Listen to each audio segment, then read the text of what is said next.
Hello friends, I'm Parwiz and this is our 16th video in Pyside2 GUI development. So in the previous video we have learned that how you can create checkbox in Pyside2. So this was from the previous video. In this video I'm going to show you that how you can create a font combo box. So we are going to create similar to this font combo box like this. So now let's get started.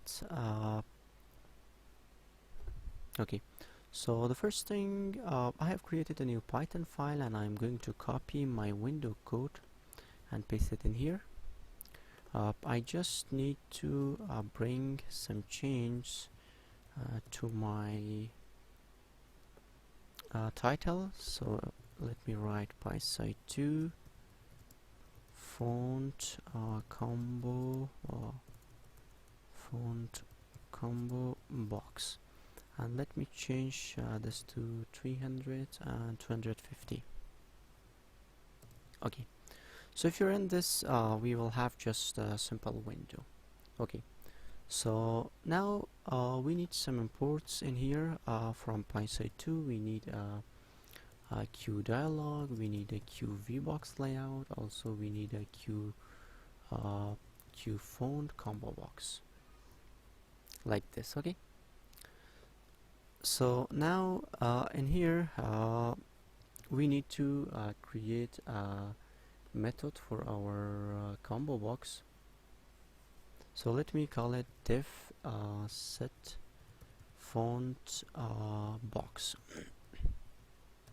First thing, we need to create a vertical box layout because we want to add this one widget in the VBox layout.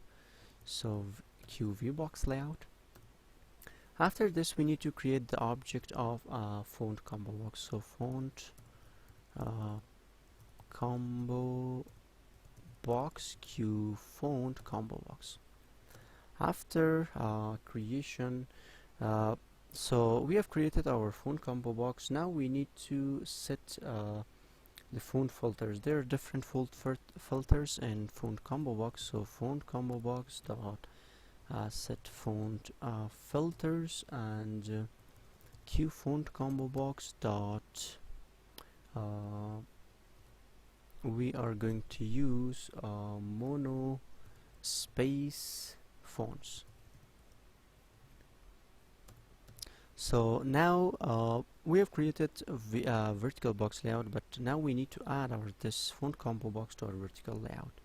So vbox dot add widget and font combo box, and at the end we need to set our layout to our window. So self dot set layout to the main window. Okay, so this is a simple code, and now you need to just call your set font in here. Let me call it so self dot set font box. Okay, now let me just run this.